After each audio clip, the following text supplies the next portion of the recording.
आपका स्वागत है नई दिशा विजन में। दोस्तों, एनआईवीएस डीएलएड को एनसीटी से मंजूरी मिल चुकी है और उनकी शिक्षक बहाली का रास्ता साफ हो गया है। ये खबर जो है आज दैनिक भास्कर में भी निकली है और इसके पहले जो है ट्विटर अकाउंट पर डॉक्टर रमेश पोखरियाल निशंक जी ने, जो माननीय शिक्षा मंत्री, उन्होंने ट्वीट करके अपने इस फैसले की जानकारी, एनसीटी के फैसले की जानकारी दी थी। जैसा कि आप स्क्रीन पर देख पा रहे हैं कि इस प्रकार जो है ट्वीट करके उन्होंने बताया था कि एनसीटी ने कोर्ट का सम्मान करते हुए बिहार के जो सचिव हैं उनको जो है पत्र लिख करके बताया हुआ है कि जो है इसको मान्य किया जाना चाहिए, कोर्ट के फैसले का सम्मान किया जाना चाहिए। और इस फैसले में जो है आर के महाजन जी को पत्र लिखा गया उनके द्वारा, और जो कि एडिशनल चीफ सेक्रेटरी हैं गवर्नमेंट ऑफ बिहार के। और आज के दिन ही 19/5/2020 को जो है ये पत्र लिखा गया और इस पत्र में स्पष्ट रूप से लिखा गया कि जो कोर्ट का जजमेंट है उसको जो उस फैसले का सम्मान करती है एनसीटी। और इसके बाद जो है उन्होंने अपने निर्णय से अवगत करा दिया बिहार सरकार को कि हम इस कोर्ट के फैसले का सम्मान करते हैं और इस आधार पर एनआईवीएस डीएलएड को शिक्षक बहाली में मौका मिलना चाहिए। और वैलिडिटी के संदर्भ को भी उन्होंने क्लियर कर दिया कि जो अनट्रेन इन सर्विस टीचर हैं उनकी वैलिडिटी का जो संदर्भ है वो कोर्ट के फैसले के अनुसार अद्यतन है, जैसा कि कोर्ट के फैसले में बताया गया उसके अनुसार अद्यतन है और उसी के हिसाब से इनिशलाइज किया जा सकता है। तो यहाँ पर जो है पूरा लिख दिया उन्होंने साफ साफ लिखा था कि यहाँ पर जो है दिस ड्यूरेशन आप जो मतलब यहाँ पर सीधा सीधा उनका कहने का मतलब ये था कि जो ऑनेबल पटना हाई कोर्ट जो है संजय कुमार यादव, जो उनकी याचिका थी स्टेट ऑफ बिहार की सिविल ज्यूरिडिक्शन CWJC 19/842/2019, उसके आधार पर जो है कोर्ट के फैसले जो फैसला दिया उसका सम्मान किया जाता है। This duration is taken purses of the approximate duration of by the direction of the ministry of human resources and development and take over for any further necessary action is similar. मतलब ये कहने का है कि तो इसे बताया गया कि जो मानव संसाधन विकास मंत्रालय है उसके निर्देशानुसार और कोर्ट के फैसले का सम्मान करते हुए जो है इसमें उचित कार्रवाई करने का कष्ट करें। और निश्चित रूप से जो है ये इसके मान्यता के संदर्भ में जो बताया गया था कि 18 माह का है, तो उसके आधार पर कोर्ट ने बताया था कि ये 18 माह और 6 महीने का अनुभव, यानी 24 महीने हो गया, पूरा 2 साल हो गया। तो ऐसी स्थिति में इनको शिक्षक बहाली में लिया जाना चाहिए। तो इस आधार पर जो कोर्ट ने लिखा था उसका सम्मान करते हुए HRD मिनिस्टर के निर्देशानुसार एनसीटी ने जो है अपना निर्णय बदला और शुद्धि पत्र जारी किया। दोस्तों, इस समय जो है बिहार में वो जो शिक्षक संगठन है उनको काफ़ी प्रसन्नता और खुशी हुई। यद्यपि ये बिहार की बात ही नहीं कि पूरे देश के शिक्षकों को जो है इस बात से बेहद खुशी मिली है, क्योंकि एक लंबा कालखंड खिंच गया जिसमें एनआईवीएस से डीएलएड करने वालों के लिए जो है अनिर्णय की स्थिति आ गई थी। जैसा कि बिहार में आमरण अनशन से लेकर के धरना प्रदर्शन और काफ़ी लंबा चला था, वहाँ पर काफ़ी जो है संघर्ष किया था, भूख हड़ताल की गई थी और दीपावली भी वहीं गांधी मैदान पटना में मनाई गई थी। उसके बाद छठ पूजा जैसे त्यौहार जो कि बिहार में सबसे महत्वपूर्ण त्यौहार होते हैं, उस पर भी वहाँ के शिक्षकों ने जो है काफ़ी संघर्ष किया था। कई लोगों को डेंगू हो गया था वहाँ पर, और जब अचानक जो है नहीं मिलती थी, कहीं से निराशा मिलती थी, काफ़ी परेशान हो जाया करते थे शिक्षक।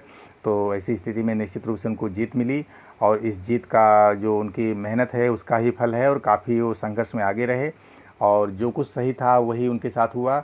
एनआईवीएस से डीएलएड जो डिग्री थी वो सरकार की महत्वाकांक्षी योजना थी जिसका जो पूरा कराने का जिम्मा एनआईवीएस को दिया गया था। तो ऐसी स्थिति में अब उनके लिए बहाली का पूरा जो है मार्ग खुल चुका है और वो दिन अब दूर नहीं है कि वो सरकारी स्कूल में शिक्षक होंगे और उनको शिक्षक बहाली में काम करने का मौका मिलेगा और बिहार सरकार ही उनको ये मौका देगी और सारे रास्ते अब ओपन हो चुके हैं। इस बीच में हम लोग दैनिक भास्कर की खबर भी देख लेते हैं। दोस्तों, जैसे कि आज के अखबार में भी यह खबर निकल करके आ गई कि पटना हाई कोर्ट के आदेश को एनसीटी ने 5 महीने बाद स्वीकार किया, जल्दी भर्ती प्रक्रिया शुरू होने का रास्ता साफ होगा। और इसमें बताया, जो दैनिक भास्कर की न्यूज़ है उसमें बताया कि एनसीटी ने दी मंजूरी, 18 माह का डीएलएड कोर्स करने वाले 2.17 लाख अभ्यर्थी भी अब शिक्षक बहाली में शामिल हो सकेंगे। तो यहाँ पर जो है इस खबर का भी एनालिसिस कर लेना ज़रूरी है कि एनआईवीएस से डीएलएड करने वाले का 18 माह का कोर्स करने वाले 2.17 अभ्यर्थियों को शिक्षक बहाली में शामिल करने का रास्ता साफ हो गया है। National council of teacher education यानी एनसीटी ने पटना हाई कोर्ट के आदेश को मान लिया है और यह बात जो है स्वीकार कर ली है। शिक्षा विभाग के अपर सचिव आर.के. महाजन को एक पत्र में इस संबंध में एनसीटी ने लिखा है। केंद्रीय मानव संसाधन विकास मंत्री डॉक्टर रमेश पोखरियाल निशंक से बुधवार को ट्वीट कर एनसीटी के इस फैसले की जानकारी दी। मंत्री बोले, एनआईओएस और एनसीटी मान्यता प्राप्त संस्थान से किए गए डीएलएड को लेकर के पटना हाईकोर्ट के निर्णय से, पटना हाईकोर्ट की जजमेंट को और इस निर्णय के बाद डीएलएड डिप्लोमा करने वाले अब स्कूल के शिक्षक पद के लिए आवेदन कर सकेंगे। दोस्तों, यहाँ पर जो है पहली बात तो इसका ये अर्थ केवल बिहार के लिए नहीं है।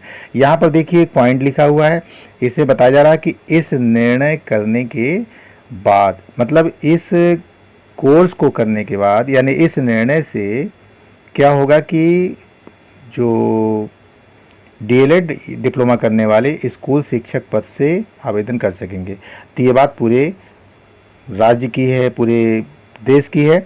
एनसीटी की दलील क्या थी, इसके बारे में अखबार ने लिखा है कि शिक्षक बनने के लिए 24 माह का प्रशिक्षण जरूरी था। ये एनसीटी के पहले दलील थी।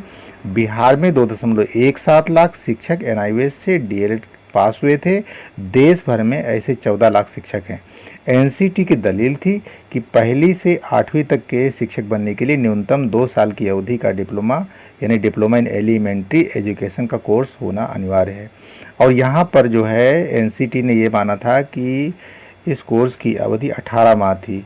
यह अवस्था वैसे अप्रशिक्षित शिक्षकों के लिए थी। यह व्यवस्था वैसे अप्रशिक्षित शिक्षकों के लिए थी जो 10 अगस्त 2017 से पहले नियुक्त हुए थे। तो ये जो है एनसीटी की दलील थी, जिसमें उसको 5 महीने सुधार करने में लगे। वास्तव में इसको 5 महीने सुधार क्यों करना पड़ा, इसके बारे में अगला जो शीर्षक दिया गया है, हाई कोर्ट का आदेश। हाई कोर्ट ने कहा कि 18 माह का प्रशिक्षण और 6 माह का शैक्षणिक अनुभव काफ़ी होगा। यहाँ पर जो है साफ साफ कोर्ट ने बताया कि एनआईओएस से डीएलएड करने वाले शिक्षक के बारे में इस प्रकार की तुलना करना गलत है, क्योंकि एनसीटी के कानून में ही है कि 24 महीने के कोर्स को जो है पूरा किया गया है। और एनसीटी से मिले पत्र के बाद शिक्षा विभाग बहाली प्रक्रिया को फिर से शुरू करने पर विचार कर रहा है। हालांकि डीएलएड किए गए शिक्षकों को बहाली के लिए टीईटी पास होना अनिवार्य है। तो ऐसे सभी शिक्षक जो कि टीईटी यानी सीटेट एस्टेट पास होंगे और एनआईओएस से डीएलएड किया होगा, वो शिक्षक बहाली में भाग ले सकेंगे। तो इस डिसीजन के बाद एनआईओएस डीएलएड शिक्षकों में अब खुशी की लहर व्याप्त है और सभी शिक्षक इस बात से काफ़ी खुश हैं कि आखिर में उनकी बात को मानव संसाधन विकास मंत्रालय ने सुना और एनसीटी के पास उनकी आवाज़ पहुंची और एनसीटी ने उनके पक्ष में फैसला दिया। एनसीटी के फैसले के कारण ही उत्तर प्रदेश और त्रिपुरा में भी इसी प्रकार की समस्या थी। त्रिपुरा में भी इसी प्रकार का जजमेंट आया जो कि काफ़ी स्ट्रांग जजमेंट था और उस स्ट्रांग जजमेंट के कारण कोर्ट ने वहाँ की सरकार को आदेशित किया कि 1 माह के भीतर एनआईओएस डीएलएड शिक्षकों को जो कि वादी हैं उनको शिक्षक भर्ती में शामिल करने का मौका दें। और ये वहाँ की राज्य सरकार को, त्रिपुरा सरकार को निर्देशित कर दिया गया। वहाँ पर उनकी ऑफिशियल वेबसाइट पर इस बात को दिखाया भी गया कि सरकार ने निर्णय को मान लिया है। तो त्रिपुरा में जो है शिक्षक भर्ती में शामिल करने का मौका एनआईओएस डीएलएड शिक्षकों को दिया गया था। बिहार में इस प्रकार की बात रुकी हुई थी। बिहार के जो शिक्षा निदेशक हैं श्री रणजीत जी, उन्होंने भी बताया था कि एनसीटी का फैसला आने के बाद शिक्षक बहाली प्रक्रिया पर विचार किया जाएगा। तो निश्चित रूप से यह बात एकदम क्लियर है, कई बार कही जा चुकी है कि हम एनसीटी की तरफ देख रहे हैं और एनसीटी ने अपना रुख स्पष्ट कर दिया है कि हम कोर्ट के फैसले का सम्मान करते हैं। तो अगर एनसीटी इस बात को लिख रही है कि हम कोर्ट के फैसले का सम्मान करते हैं और इस आधार पर उन्होंने जो है अपर सचिव बिहार आर.के. महाजन जी को लिख दिया है कि हम कोर्ट के फैसले का सम्मान करते हैं और इस आधार पर जो है एनआईओएस डीएलएड शिक्षकों को लिया जाना चाहिए और आप उसको लीजिए। तो यहाँ पर जो है इस प्रकार का जो आदेश निकल करके आया और इस आदेश से थोड़ा सा जो है खुशी ज़रूर एनआईओएस डीएलएड शिक्षकों को मिली कि वास्तव में बिहार से ही कुल मिलाकर के पहला कार्यक्रम ओपन हुआ था और वहीं की सरकार ने रोक लगा दिया था। इसके पहले जो है इस प्रकार की बात नहीं कहीं पर आई थी और किसी को ये भी नहीं पता था कि इस डिग्री का भविष्य क्या है। तो ये अचानक जो बातें निकली और ये लगभग 1.5 साल का एक लंबा संघर्ष चला। यद्यपि ये सेवाकालीन प्रशिक्षण था और इसमें इस प्रकार से जो है अन्य नौकरी में मान्य कर किए जाना चाहिए थे इसको। इसकी वास्तव में ऐसा नहीं है कि किसी की सेवा शर्तों को सीमित किया जा सकता है। कोई अगर किसी विभाग में कार्य कर रहा है, किसी पद पर कार्य कर रहा है, तो उसको अन्य जगह भी सेवा करने का अवसर मिलना चाहिए, और यह कई क्षेत्रों में मिल रहा है। आर्मी में मिल रहा है, कई जगह पर ऐसे हैं कि लोग रिटायरमेंट होने के बावजूद भी जॉब करते हैं। तो ऐसा कुछ नहीं है कि जो जॉब कर रहा है उसको वहीं के लिए ही रखा गया है।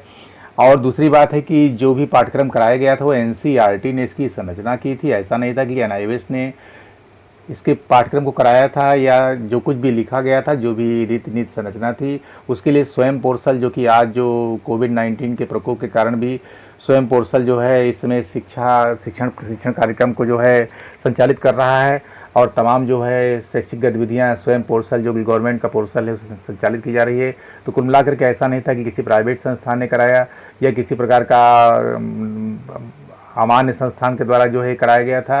ये सरकार की एक महत्वाकांक्षी योजना थी, जिसमें सभी शिक्षकों को प्रशिक्षित करना था, और साथ साथ जो है उनको अगर कोई जॉब की बात थी तो उनको जो है आगे चल के मौका मिलना चाहिए था। तो ये मौका उन लोगों को अब मिल चुका है, और ऐसी स्थिति में वो शिक्षक बहाली के लिए पूरी तरह से मान्य हो चुके हैं, और निश्चित रूप से आगे चल के शिक्षक बहाली में फार्म डाल सकेंगे।